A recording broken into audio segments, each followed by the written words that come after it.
It was supposed to be another feel-good Friday segment about life lessons and gratitude. Ellen DeGeneres moved through the audience with her characteristic bounce, microphone in hand, that radiant smile connecting with every face she passed. The studio was buzzing with its usual electric energy. Audience members hoping to be chosen for their moment in the spotlight, cameras capturing every genuine reaction. But when Ellen stopped in front of a well-dressed 68-year-old woman in the fifth row and asked what seemed like an innocent question about life and regrets, she had no idea she was about to witness a confession that would shatter her own carefully constructed composure and force her to confront the most painful chapter of her own journey. Carol Matthews sat with perfect posture in her navy blue dress, her silver hair styled in an elegant bob that spoke of someone who still took care with her appearance despite carrying an invisible burden. Her hands, adorned with a simple gold wedding band, were folded neatly in her lap, but there was a tension in her shoulders that suggested she was holding something heavy inside. Behind her composed exterior, her hazel eyes held depths of regret that 15 years of self-imposed exile hadn't diminished. "Hello there, beautiful," Ellen said, crouching down beside Carol's seat with that genuine warmth that had endeared her to millions. "What's your name?" "Carol Matthews," she replied, her voice steady but carrying an undertone that spoke of practiced restraint. "Carol from Phoenix." "Carol from Phoenix. I love it. Is this your first time at the show?" Carol nodded, a small smile touching her lips.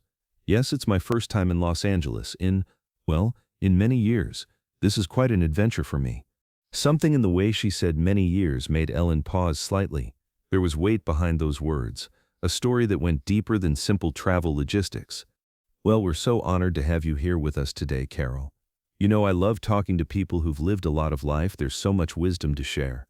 So tell me, looking back on everything you've experienced, what do you miss most about life? What would you want to reclaim if you could?" It was meant to be an uplifting question, designed to elicit heartwarming stories about youth, adventure, or simpler times. Ellen was expecting tales of dancing until dawn, traveling the world, or the energy of younger days. She was already prepared to build on whatever nostalgic memory Carol would share. Carol looked directly into Ellen's eyes, and for a moment, the studio noise seemed to fade into background static. When she spoke, her words cut through the cheerful atmosphere like a blade through silk. "The 15 years I've spent waiting for my son to forgive me." The words hung in the air with devastating clarity. Ellen's smile didn't fade immediately. Her mind was still processing the unexpected weight of what she'd just heard, still trying to reconcile this composed, elegant woman with the profound pain in her voice. "I'm sorry?" Ellen said softly, leaning closer. "What did you say?" Carol's composure finally cracked, and Ellen could see tears forming in her eyes. "My son Michael. I haven't spoken to him in 15 years, and it's my fault. Completely my fault." The silence that followed was unlike anything Ellen had experienced in her decades of television. It wasn't the comfortable pause before a reveal or the dramatic beat before a punchline. This was the silence of recognition, of a truth so raw and honest that it demanded space to exist.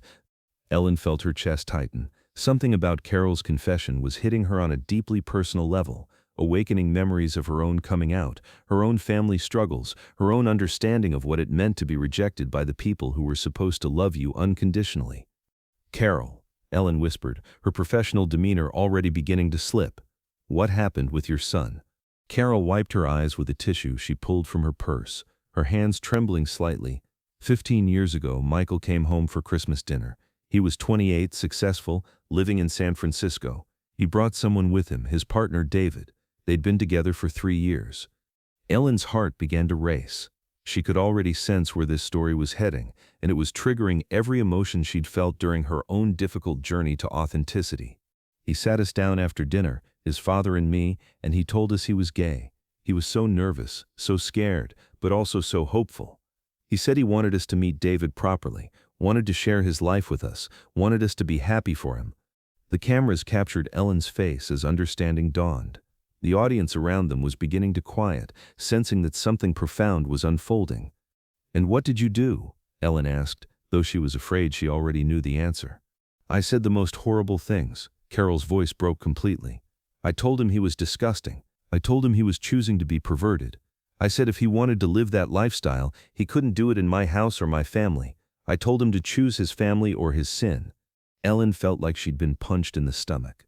Every word Carol spoke was like reliving her own worst nightmare, the fear every gay person carries about how their family will react, the terror of being rejected by the people who brought you into the world. "Oh, Carol," Ellen breathed, her eyes already filling with tears. "My husband tried to calm me down, tried to get me to listen, but I was so angry, so self-righteous. I thought I was protecting our family's values, our reputation. I thought I was being a good Christian mother." Carol was sobbing now, 15 years of regret pouring out. Michael looked at me with such pain, such disappointment. He said, "Mom, I'm still the same person I was 5 minutes ago. I'm still your son." And I said, Carol couldn't continue for a moment, overcome by the memory. "What did you say?" Ellen asked gently, though every instinct told her she didn't want to hear the answer. "I said, no, you're not. My son wouldn't choose to be an abomination." Those were my exact words. Abomination. I called my own child an abomination. Ellen's professional composure shattered completely. Tears began streaming down her face as she was transported back to her own coming out, to the fear, to the rejection she'd faced, to every gay person who'd ever been called that horrible word by someone who was supposed to love them. "Carl, what happened then?" "He left. He and David just left. Michael packed his things that night and moved back to San Francisco. I kept waiting for him to call, kept expecting him to apologize for disrupting our family. I was so convinced I was right, so sure that if I just stood firm, he'd come to his senses." Ellen wiped her own tears, her heart breaking not just for Michael, but for Carol, who had spent 15 years living with the consequences of her hatred. "Have you tried to contact him?" "Every year on his birthday, every Christmas I've written letters, but I never sent them. My pride, my stubborn pride, kept getting in the way. I kept thinking maybe he should apologize first, maybe he should make the first move. And then years became a decade, and then the decade became 15 years. Ellen stood up abruptly, her emotion overwhelming her ability to remain seated.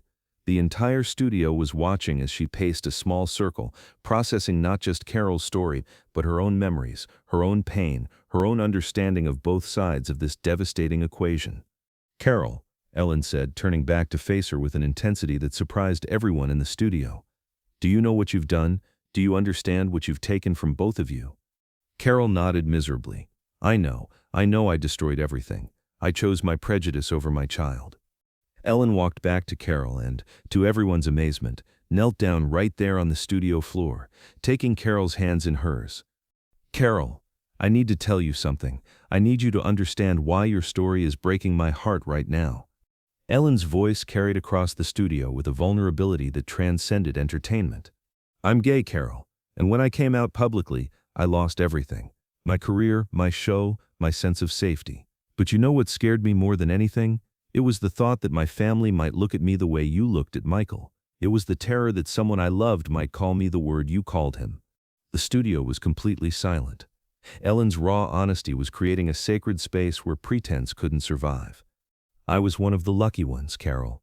My family came around, eventually. But I know thousands of people who weren't lucky, who heard the same words you said to Michael, who lost their families because of who they love. And I know parents who spent years regretting those words, just like you are right now." Ellen squeezed Carol's hands tighter. "But here's what I also know. It's not too late. Love is stronger than pride, Carol. It's stronger than 15 years of silence, stronger than the worst things we say when we're scared and ignorant." Carol looked up at Ellen with desperate hope. "Do you really think so? Do you think he could ever forgive me?" Ellen made a decision that would define this moment forever. She reached into her pocket and pulled out her phone. "Carol, what's Michael's last name now? Is he still Michael Matthews?" "I think so. I don't know if he got married, if he changed it. I don't know anything about his life anymore." Carol's voice was filled with anguish. Ellen stood up and addressed the entire studio. "Ladies and gentlemen, we're going to do something unprecedented today. We're going to help a mother reach out to the son she lost 15 years ago because of her own fear and ignorance, because some apologies can't wait another day." Ellen's production team was scrambling, trying to figure out how to handle this unscripted moment, but Ellen was beyond caring about television protocols.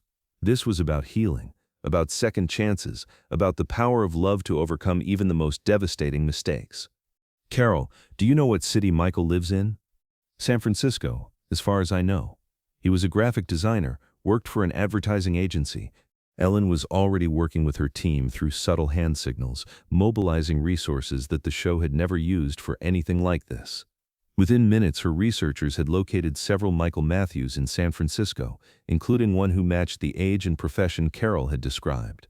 "Carol," Ellen said, her voice gentle but firm, "I need to ask you something important. If we can find Michael, if we can get him on the phone, are you prepared to say everything you need to say?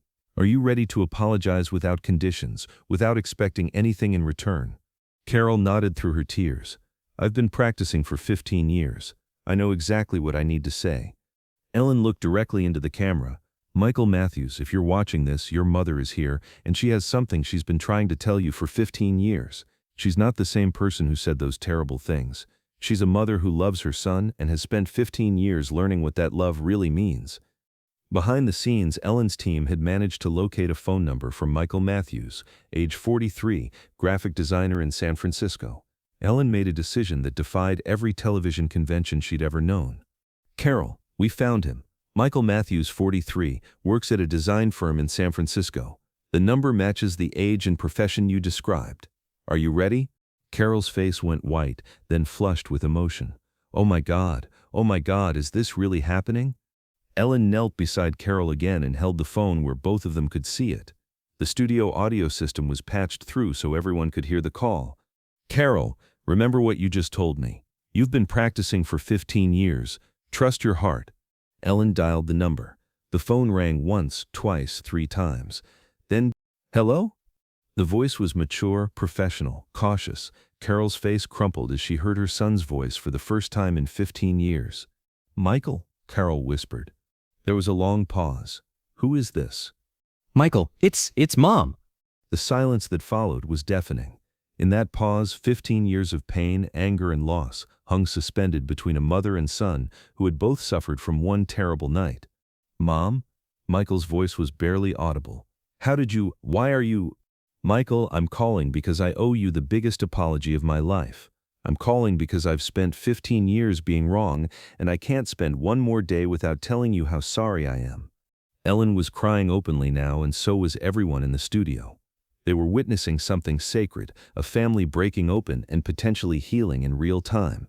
"I don't understand," Michael said, his voice thick with emotion. "Where are you calling from?" Ellen took the phone gently. "Michael, this is Ellen DeGeneres. Your mother is here at my show, and she just told me about what happened 15 years ago. She's been carrying this pain every day since then." "Ellen DeGeneres? Is this really happening?" "It's really happening, Michael. Your mom is here, and she has something she needs to say to you. Something she's been trying to say for 15 years. Ellen handed the phone back to Carol, who took a deep breath and began to speak from her heart. "Michael, I was wrong. I was completely, horribly wrong. When you trusted me with the most important thing about yourself, I failed you. I failed as a mother, as a human being, as someone who was supposed to love you unconditionally." Through the speakers, they could hear Michael crying. "I called you terrible names," Carol continued. "I made you choose between your family and your truth. I was scared, ignorant, and cruel, and I've regretted every word, every moment of that night for 15 years. Mom," Michael's voice was breaking. "Let me finish, baby. Please let me finish. You are not an abomination. You never were. You are beautiful, perfect, exactly as God made you. I was the abomination. I was the one who chose hatred over love, fear over acceptance. You are my son. You are wonderful, and I love you exactly as you are." The studio audience was sobbing openly. Even the camera operators were wiping their eyes. Ellen felt like she was watching a miracle unfold. "I don't expect you to forgive me," Carol continued. "I don't deserve your forgiveness. But I needed you to know that every day for 15 years, I've regretted what I said. Every day I've thought about calling you. Every day I've wondered about your life, your happiness, whether you found love, whether you're okay. Mom," Michael was crying so hard he could barely speak. "I thought you hated me. I thought you'd rather have no son than a gay son. Never. Never, Michael. I was ignorant and scared, but I never stopped loving you. I never stopped being proud of you. I just didn't know how to say I was wrong, how to admit I'd been so terrible to my own child." Ellen took the phone again. "Michael, your mom has learned something that took her 15 years to understand. She's here because she realized that some apologies can't wait any longer." "Michael," Carol called out loud enough for him to hear, "is David still with you? Are you happy? There was a pause. Then, we got married 5 years ago, Mom. David's been my husband for 5 years. And yes, we're happy. We're really happy. Carol's face lit up with joy through her tears. You got married? Oh, Michael, I'm so happy for you. I'm so sorry I missed it. I'm so sorry I wasn't there to celebrate with you. We wanted to invite you, Michael said softly. David made me promise to try calling you before the wedding, but I was too scared, too hurt. I didn't think you'd want to come. I would have been there, Carol said firmly. If I'd known, if you'd called, I would have been there. I would have walked you down the aisle myself. Ellen couldn't help herself. She took the phone back one more time. Michael, I don't usually do this, but I'm going to tell you something as someone who understands what you've been through. Your mother just showed more courage in the last 10 minutes than most people show in a lifetime. She stood up in front of millions of people and admitted her worst mistake because she loves you more than her own pride. I know, Michael said, his voice full of wonder.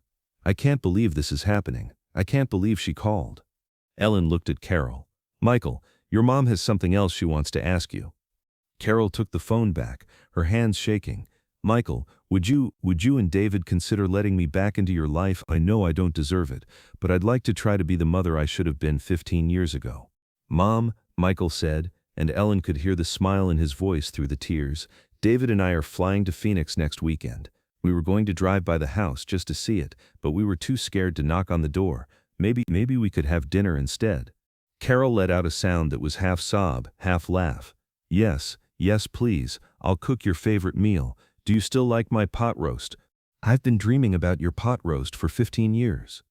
Ellen stood up and addressed the studio audience. Ladies and gentlemen, you just witnessed something that doesn't happen very often, a family healing in real time. You witnessed the power of love to overcome even the worst mistakes. As Ellen helped Carol to her feet, the studio erupted in applause, but it wasn't typical television applause. It was the sound of people celebrating love, forgiveness, and second chances. Carol was glowing despite her tears. Ellen, I don't know how to thank you. You gave me my son back. Carol, you gave him back to yourself. You had the courage to admit you were wrong and the strength to apologize without conditions. That's what real love looks like. Ellen addressed the audience one more time. If you're watching this and you have a relationship that's been broken by prejudice, by fear, by pride, it's not too late. Love is always stronger than hate, understanding is always stronger than ignorance, and family is always stronger than the mistakes we make when we're scared. As the cameras stopped rolling, Carol remained in her seat, still holding Ellen's phone, still talking to Michael. They talked for another hour after the show ended, 15 years of catching up compressed into 60 precious minutes of reconnection. The episode, when it aired 3 weeks later, became one of the most impactful in Ellen's history. The show received thousands of letters from families who had reconciled after watching Carol and Michael's story. LGBTQ+ organizations reported a significant increase in families seeking guidance on acceptance and reconciliation. Carol and Michael's reunion dinner went exactly as hoped. David and Carol bonded over cooking, and Michael spent the evening showing his mother 15 years' worth of photos, their wedding, their home, their life together. Carol cried through most of it, not from sadness but from joy at seeing how happy and fulfilled her son had become. 6 months later, Carol walked Michael down the aisle at their second wedding ceremony, the one she should have been at the first time. In her speech at the reception, she said, "I spent 15 years being wrong about my son, but today I'm here to say I've never been more right about anything than how proud I am of the man he's become and the love he's found with David." Ellen attended the ceremony, and in her toast she said, "Carol taught all of us that it's never too late to choose love over fear, acceptance over prejudice, family over pride. Sometimes the most courageous thing you can do is admit you were wrong and ask for a second chance to be better." The story became a beacon of hope for countless families struggling with acceptance and forgiveness. But perhaps most importantly, it served as a reminder that some apologies truly can't wait, that 15 years is already too long and tomorrow might be too late. Because love doesn't have an expiration date, forgiveness doesn't have a deadline, and family doesn't end just because we make terrible mistakes when we're scared. Sometimes it just takes someone brave enough to pick up the phone and say, "I was wrong, and I love you exactly as you are,